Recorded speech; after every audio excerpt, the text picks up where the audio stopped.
Good morning. On today's Coffee and Cleaners, it pleases me to present to you a piece of history, not only Hoover history, but my history. You see, when I started working at the vacuum store that I currently own, back when I was 12 years old, it was a great treasure hunt, seeing all these things that had accumulated over decades. And one of them was this Hoover Service Guide, dated from 1957. This handbook, number 3078, is the property of the Hoover Company. It is not for sale and must be returned upon request. I'm starting to think they might not ever ask for this back. This is a kind of a window in time when Hoover was in its prime, and it's kind of sad now that today Hoover is a mere shadow of its former self, because at one time Hoover was the big dog in the local economy of North Canton, Ohio. Hoover was the dominant upright vacuum cleaner on the market, not only in the United States, but also in the world. And so this would have been put out 50 years after Boss Hoover, the Leatherman, bought the rights to his cousin's weird invention, and they didn't even know what to call it at the time. They called it an electric suction sweeper. And this is the guide that a Hoover service person would use to work on these vacuum cleaners. And this goes through what you do for a tune-up standard Hoover service. Care of the Hoover, some lovely late 50s illustrations here. And they go through even care of many of the older machines. Like here's a brush roll from it would be a 102 through 541 machine. And that would be like a 30-plus-year-old vacuum at the time. So that'd be like today, a current Hoover guide showing you how to service like a Decade 80. Can you imagine? But these would have still been in use at that time, just like a lot of our little old ladies still love their Hoover Decade 80s and convertibles. Well, at this time, they were servicing 102s and 105s for little old ladies.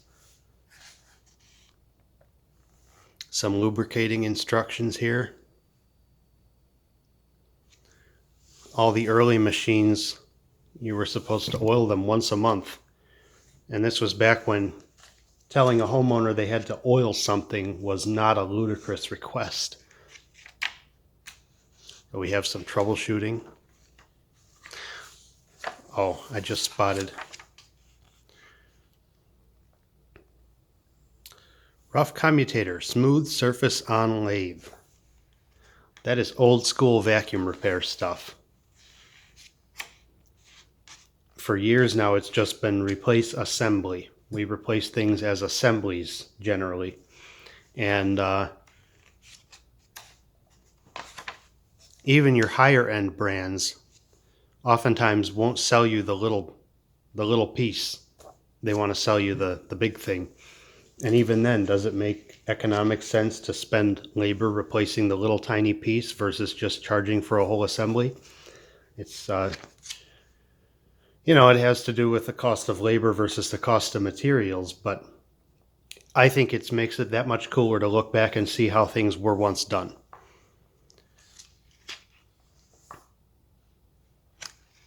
And of course, I've always called them vacuums, vacuum cleaners. In Ohio and Pennsylvania, they call them sweepers, but I always found it peculiar to refer to that machine as a cleaner, which it is. It's a vacuum cleaner, but on the bottom of the Hoovers, a lot of times said the Hoover cleaner.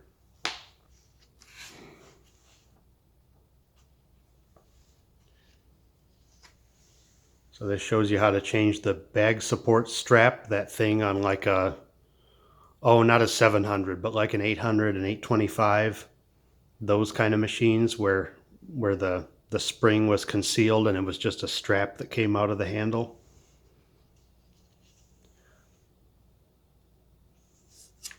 Replace above parts with bag support clip and spring. So this was when they weren't doing the strap anymore. They would just change it over and it would be like a convertible. with just a little hook.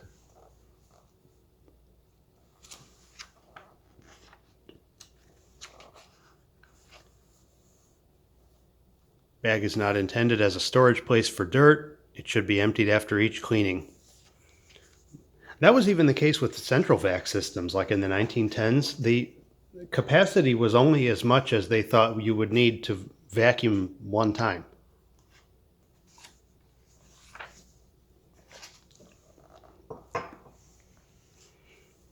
So here's that early style Hoover motor, pre-model 700. Once again, like a 102, 105. They didn't, at this point, support anything older than like a 102. Because by then that really was an antique and quite obsolete for actual usage.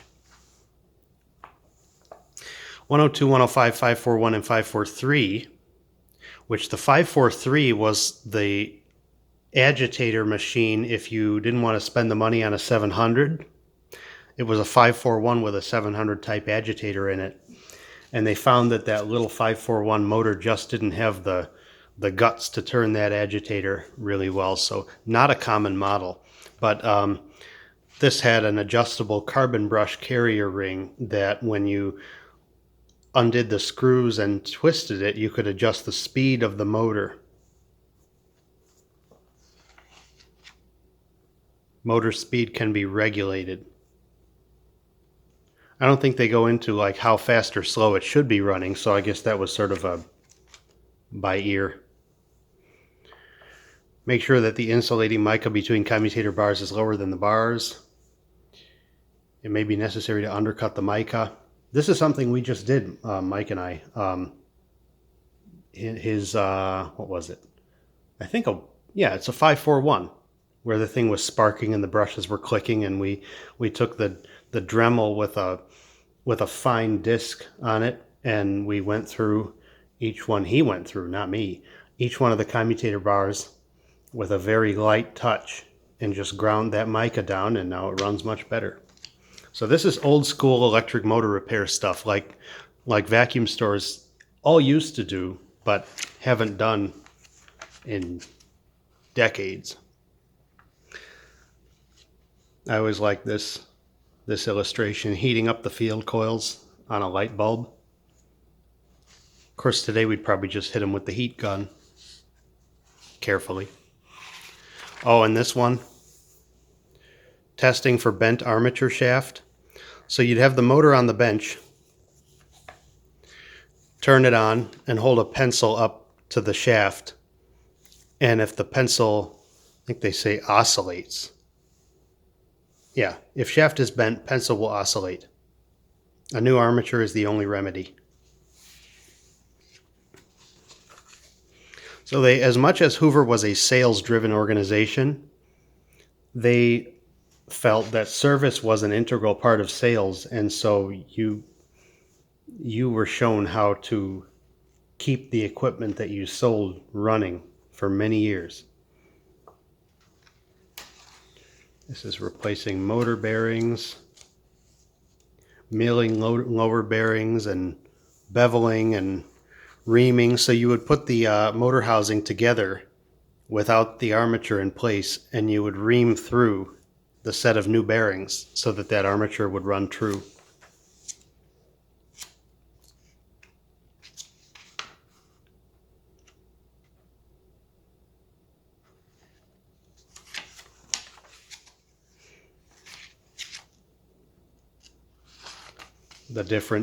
The evolution of the brush roll to the agitator and the newer style agitator support.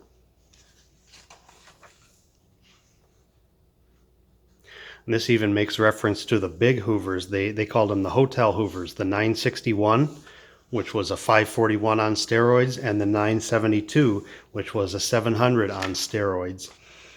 And I think there's only one of each out there in people's collections nowadays.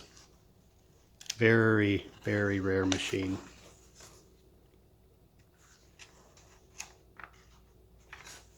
So every part of this vacuum, I'm going to gloss through here because we're already at almost 10 minutes. There's that Hoover grease gun, which you could use to grease agitator shaft bearings as well as motor bearings.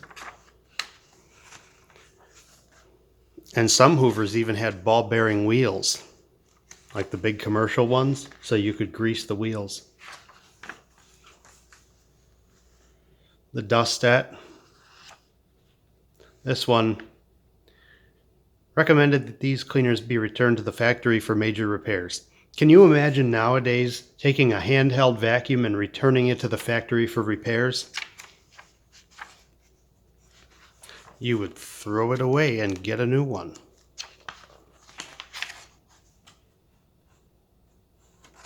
Your connector conversion chart for different. So there's some reference made throughout this book to the 930. See that up there? The 930 was the commercial version of the the Model 25 that succeeded the 925. And you might know the 925 is my very favorite Hoover model. I'm lucky enough to own multiple examples of that, which I will share in another video. But the 930 was their new version, and my understanding was that did not hold up. It was kind of a disaster, and they switched out 930s for the Model 90s when the Model 90 came out. And of course that Model 90 was the very first version of the big armored Hoover, the most common example of which would be the 913. So this is the testing that you should do after you've... So you were supposed to demo it, just like a brand new vacuum. Put down kapok or litter and pick it up with Hoover. Show rug vibration and dancing grit. They wanted that old machine to be working like brand new, and they wanted you to show it to the customer. And somewhere in this book, it makes reference to what you were to charge for Hoover service. And at the time, I think it was $2.50 for a tune-up.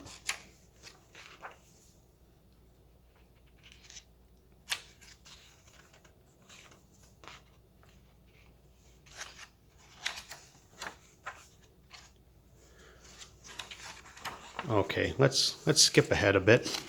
The Model 150, most of these directions were in groupings. Different models were very similar, but the 150 was definitely its own animal, and it had its own set of instructions.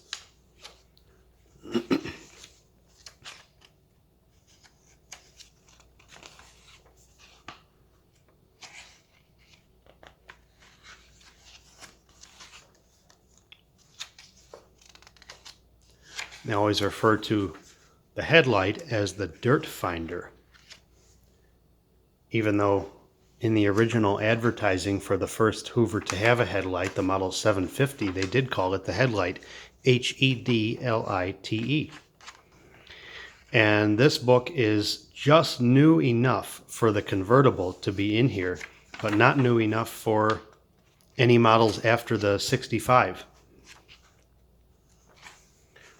We also have the 115, the Junior, tanks and canisters.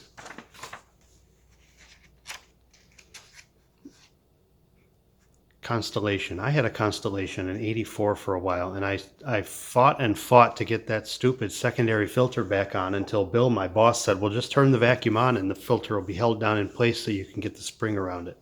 Oh yeah, it works. This goes into servicing irons and coffee pots, and Hoover was making all kinds of stuff at this time. So I'm going to skip ahead a bit. Your parts procedures and pricing and your branch offices.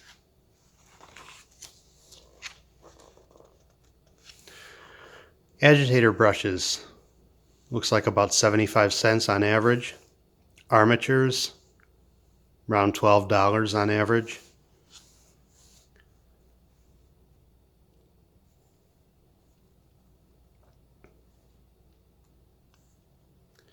Model 31 and 65, 31 being the convertible special, the cheaper model. 31 and 65, you could get a commercial bag assembly to go on a convertible. I guess if you didn't want a spring for a 913. Here are the belts shown actual size. So you used a bigger belt for the pre-700 machines. The closest thing to that today is going to be a sewing machine belt. And of course, this is pre-dial-o-matic. So the only Hoover that used a flat belt was the 425. That was just something they tried on that one model. And the round belt, the 44783, I always thought that the convertible belt was one thing, but then all the older, like pre-convertible Hoovers used a different belt. But no, this is like, so starting at the model 700, all the way through the convertibles and the guardsmans use a 44783. And after this book, at some point, they had a 49258, which was also a convertible belt. That I'm not sure what exactly the difference was. I seem to recall the 49258 being a little bit thicker in profile than the 44783. And the 783 I like it's a little bit stretchier and seems to be more durable. But the quality of Hoover belts went south years ago. They used to last a long time.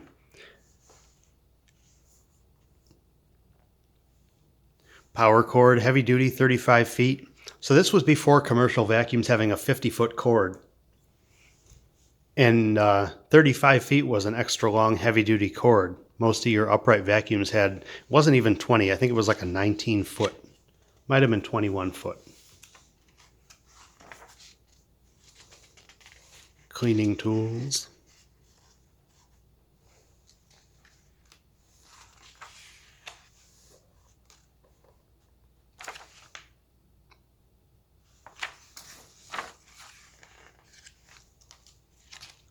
Expense items.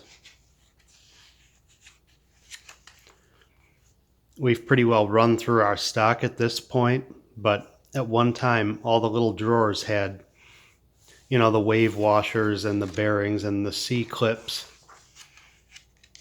that would hold the wheels on the axles. There's a nice serial number chart. C-clips, which my boss Bill always referred to as Jesus clips, because you'd pry the thing off and it would go sproing and go across the room, and you'd say, Jesus, where'd that thing go? So here's our serial numbers.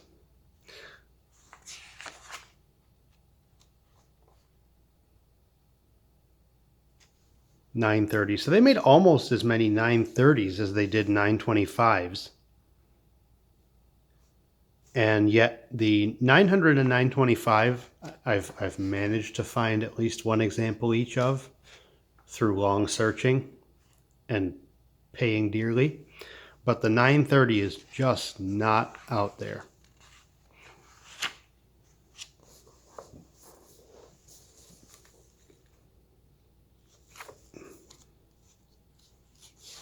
Come on, you.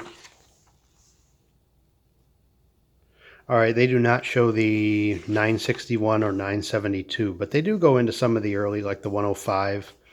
They're not showing the 102, so this is not the complete list.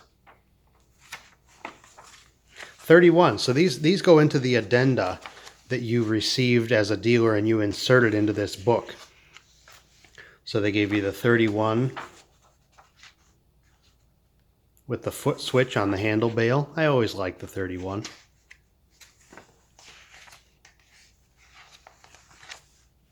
The 65, the deluxe convertible, the beginning of a long and colorful run of Hoovers. And we've got the 66. I'm glossing through these because this is all of a sudden a 20-minute video. How did that happen? A service bulletin from 1959 when they added the spring clip to the end of the agitator to correct some vibration complaints. Constellation 84B. So the 82 was the first constellation. It didn't float. The 84 floated, but it could still, you could hinge the body of the vacuum away from the base. And then the 84B was the the later version with a fixed base, and that's how all the later constellations were. And somewhere in here is an, okay, the 86. We had the onboard tools and that fun little plunger switch. 86. I want to get to the 87 because that was the one with the remote control on the handle. And this machine, so it has a manual switch that you would activate to use it as a blower or to bypass faulty control gear. And just like a central vac system, this had a transformer and a relay. And your control circuit through the hose was maybe 12 volts, maybe 24.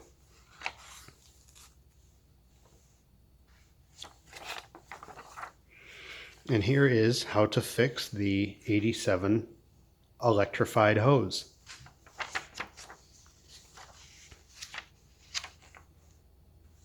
And how to test. So blower switch, motor leads, touching the relay to see if it goes, and your wiring diagram. Let's see, somewhere in here, skipping ahead once again, this looks like a duplicate. Yeah, this is the same thing we just saw. Gentlemen, by the time you get this letter, you will probably have seen the public announcements of our new floor washer, either on the Arthur Godfrey Show, in Reader's Digest, or some other magazine. So October 7th, 1959 was their introduction of the electric floor washer. And this is pre-Floor-O-Matic, the thing that actually scrubbed the floor. This you had to, it would lay down the solution, you did the scrubbing, and then you could activate it and vacuum up that scrub water.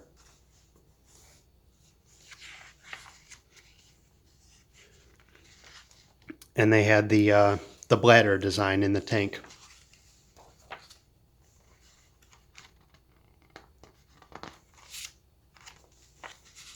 So this, I don't think this was like a clean air motor, and the water went into the bladder, and then the air just went through the fans. On the Floor-O-Matic, the liquid you sucked up actually went through the fans, or fan. I don't know if there's one or two. But again, this is pre-Floor-O-Matic, so I don't know. It's been a while since I've had a Floor-O-Matic apart down to the... So Bill, my boss, being an old Hoover guy, you know, we were fixing plastic crap, as he said, day after day.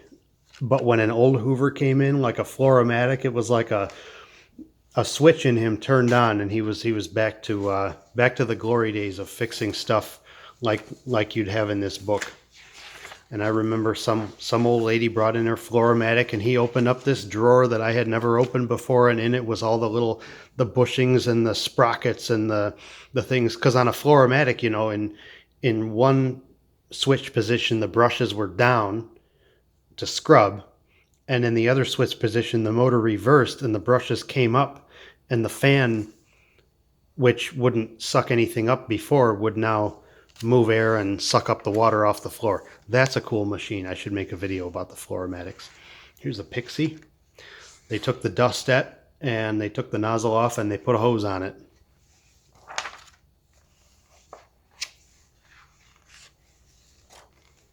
And the floor polisher.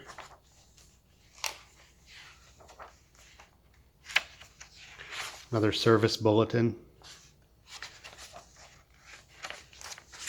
Polisher. I always thought these were cool looking, instead of the more boxy ones like Regina made.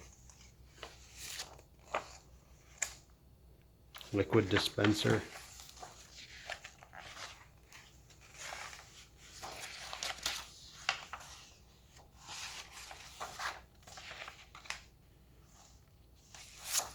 All right, we're finally nearing the end here. One last thing about the iron. This is cool. Hoover service is the right thing at the right time at the right price. And our last entry in this book from 1962 was the bulletin for the Model 69.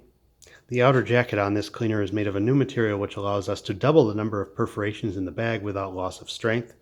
The added perforations reduce the back pressure, which in turn increases the efficiency of the cleaner and makes the throwaway bag usable over a longer period of time.